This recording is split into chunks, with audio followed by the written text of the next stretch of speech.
Hello guys, in this video I'm going to talk about essential and necessary formulas and relations before starting to learn calculus. These include algebraic relations, geometric relations, and trigonometric formulas.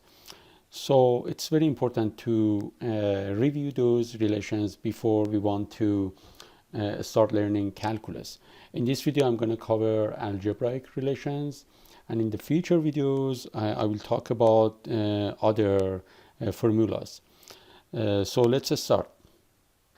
Okay, the first subcategory of algebraic relations are related to arithmetic operations. So I'm going to cover here some of them because there are many relations for arithmetic operations. I cover just a few important ones. So the first one is related to distributive properties of a term like this. So when you have a term like this, you multiply with a times the first term and b and then the second one. So it's a times b plus a times c. Another relation or operation can be about fractions. So when you have a fraction like this, so you can break up a fraction from a sum in the numerator. Something like this, a over b plus c over b. But remember that you cannot break up a fraction from a sum in the denominator. In other words, when you have a expression like this, it is not equal to something like this. So be careful about this one. So you always break it up from the numerator, break a sum in the numerator. Another operation is fraction summation. So when you have something like this, you consider the least common denominator. So you have parameters here. So it's simple, b times d, and it's going to be a times d plus c times b. So that's how you sum two different fractions. Another one that I can review here is compound fraction. So when you have something like this, a over b and then c over d. Okay, the best approach is looking at the far side and the near side of this fraction. The far side parameters are a and d, and then the near ones are b and c. So you multiply the far side parameters and then put them in the numerator. So it's a times d, and then the near ones you multiply and put them in denominator. So b times c. So that's how you come up with simplifying a compound fraction. So yeah, these few operations are related to arithmetic relations, and in the next subcategory of algebraic relations, I'm going to talk about exponents and radicals. Okay, the second subcategory is related to exponents and radicals. Two terms with exponents like this. Let me just write it down. X to the power of m times x to the power of n. So these two terms with exponents can only be multiplied if they share the same base. In that case, the exponents add something like this. So since they have the same base of x, you just add the exponents. Uh, that's for multiplication of two exponents. For the division, the same applies. For example, when you have x to the power of m divided by x to the power of n, then since the base is the same, it's x, you can subtract n from m, so it's m minus n. That's for division of two exponent terms. Another one is an exponent like xm, which is raised to the power of another exponent. So when you have something like this, you just multiply the exponents, m times n. Another one is a negative exponent, something like this, x to the power of minus n, so negative exponent. So negative exponent can always be viewed as a denominator and vice versa. So when you have something like this, you put that in the denominator. That's for negative exponent. Another case is something like this, x times y to the power of n. Exponents like this distribute over products, but not over sums. I will show you later. So we distribute the exponent over product of x and y, so it's x to the power of n times y to the power of n.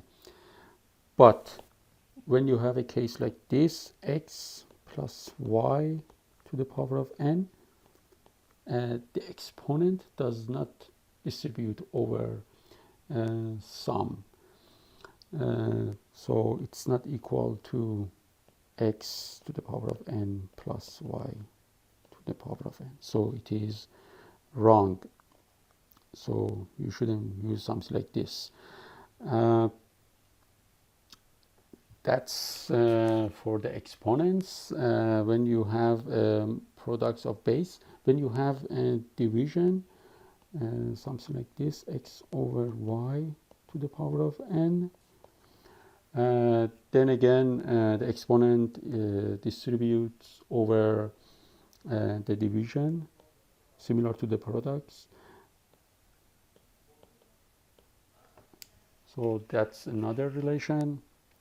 And with regard to radicals, when you have an expression like this, x to the power of 1 over n, so it's basically a radical term like this. Remember that roots can always be viewed as fractional exponent.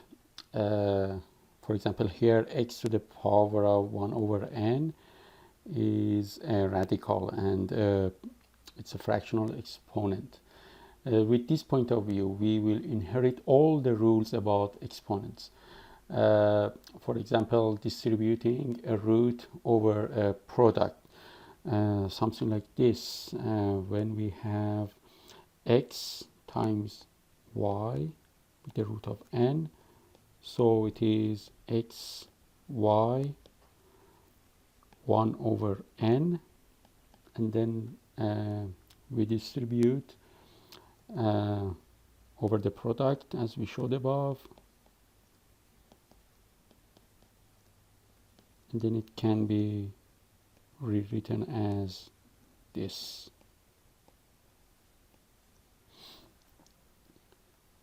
Or multiplying two roots with a common base, as this one, x the root of n, and then x with the root of m, can be rewritten as this one, and then since you have the same base, you just add over the product.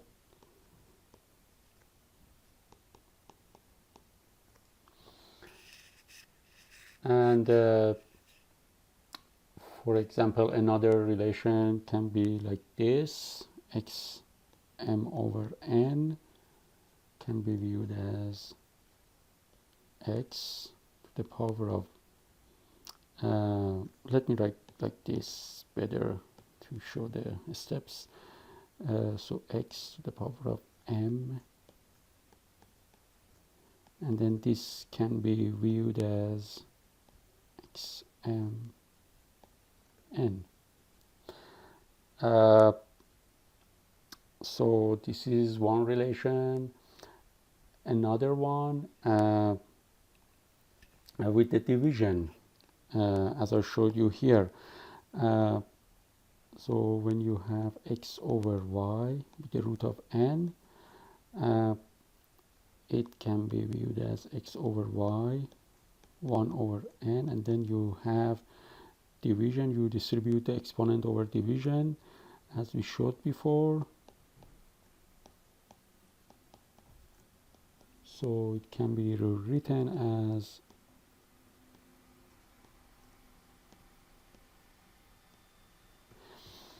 so these are the important relations for exponents and radicals that I reviewed. In the next subcategory, I'm going to talk about factoring special polynomials. Okay, the third category is factoring special polynomials. When you have difference of squares like this, x squared minus y squared, it can be written as x plus y times x minus y. So the product of these two polynomials. Also, when you have a sum of cubes, something like this, x cubed plus y cubed, it can be factored as x plus y times x squared minus xy plus y squared. And when you have a difference of cubes, x cubed minus y cubed, it can be written as x minus y. So this one is similar to this sign. For the top one, as you see, plus plus, so minus minus. So it can be a good hint. Times x squared plus xy plus y squared. So also be careful of this sign. This sign here, it's opposite to the original sign that we have here and here. Yes, these are three important special polynomials that we can factor and simplify like this, as I showed. The next category, I'm gonna show you binomial theorem and polynomials that are important in algebraic expressions. Okay, the fourth category I'm gonna cover here is a binomial theorem. A binomial is a polynomial with two terms. Trinomial is a polynomial with three terms, and so on. When we have a square of a binomial, something like this, x plus y squared, and so inside the parenthesis we have a binomial. So it can be expanded something like this, 2xy plus y squared. Similarly, when you have a binomial with a different sign, a negative sign, it can be expanded as x squared minus 2xy plus y squared. Remember that we also call these terms as perfect square trinomials. So it's perfect square trinomial because we have three terms and it is related to the square of binomial. So this is also called a perfect square trinomial. Also, the cube of a binomial can be written as x plus y cubed. So the cube of a binomial is expanded as x cubed plus 3x squared y plus 3xy squared plus y cubed. And when you have with the negative sign, when they are different, the cube is expanded as x cubed minus 3x squared y plus 3xy squared minus y cubed. So if you pay attention, you change actually the signs one after another. So that's the cube of a binomial. So these are most important expressions in the binomial theorem. For the next category, I'm going to talk about the quadratic formula.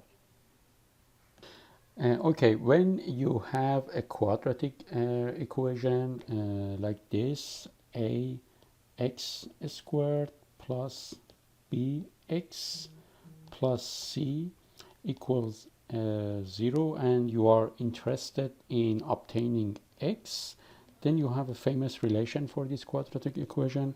Remember that for the equation to be quadratic, a should not be 0. So the famous well-known relation to obtain x in a closed format is x equals,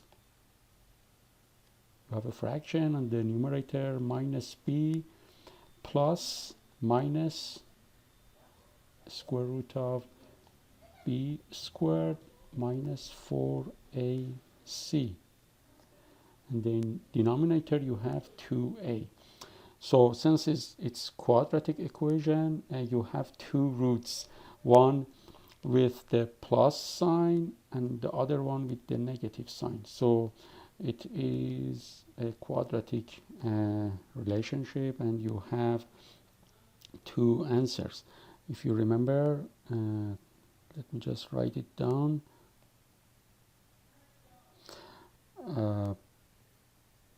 Y and x, and if you consider a parabola, comes like this, it has a quadratic form, and it intersects the x-axis at 2 points, x1 and x2. So it's something like this if you want to illustrate the quadratic formula. So yeah, that's it. And for the next category, I'm gonna talk about natural logs. Okay, the sixth category is logarithms, and specifically natural logs. Natural logs and other logarithms distribute over products and quotients. For example, ln of a times b can be written as ln of a plus ln of b. And for a fraction or quotient, ln of a over b can be written as ln of a minus ln of b. But remember that they don't distribute over sums. For example, ln a plus b is not equal to ln of a plus ln of b. So that's very important to consider. Also, natural logs can help you work with exponents by bringing them down, so you get rid of exponent. For example, here ln a to the power of b can be written as b times ln of a. So that's another interesting property of logarithms and natural log. And also another one is when you have ln of a equals b, it means that it can be rewritten as a equals e exponent number to the power of b. So you can interchangeably use this one. So these are the most important relations for logarithms and natural logs. For other logarithms with different base, here the base is exponent number with different base, the same applies. The last but not least subcategory of algebraic relations is inequalities and absolute value. So there are a few of them I'm going to mention here, the most important ones. So if a is less than b and also b is less than c, then we can say that a is less than c. That's one property. Another property is the addition property. The same quantity may be added or subtracted from each side of an equality without changing the solution. So if a is less than b, then a plus c is less than b plus c. So we add to each side and then the solution, the inequality does not change. The same applies for subtraction. So we can subtract from both sides, same number. So that's one property. Another property is multiplication by a positive number. Each side of an equality may be multiplied by or divided by the same positive number without changing the solution. So if a is less than b and c is positive, then we can multiply c to both sides without changing the solution. A times c is also less than b times c because c is positive. So it's very important to note this one. Also multiplication by a negative number. If each side of an equality is multiplied or divided by the same negative number, the direction of the inequality symbol is reversed. So here, if a is less than b and c is negative, then if we multiply c to the inequality, the direction is changed, the inequality is reversed. So we have a times c now is greater than b times c. And of course here we are not interested in c value which is equal to 0. Yeah, for the absolute values, if a is positive, then we have these scenarios. If the absolute value of x is equal to a, it means that x is equal to a or x is equal to minus a. If the absolute value of x is less than a, it means that x is between negative or minus a and positive a. And also, if the absolute x is greater than a, it means that x is greater than a or x is less than minus a. So these are the most important properties of inequalities and absolute values. All these 7 categories are under algebraic relations for the field of algebra. So there are other operations and relations, but for the sake of brevity, I just covered these few ones. In the next videos, I'm gonna cover geometric relations and also trigonometric relations.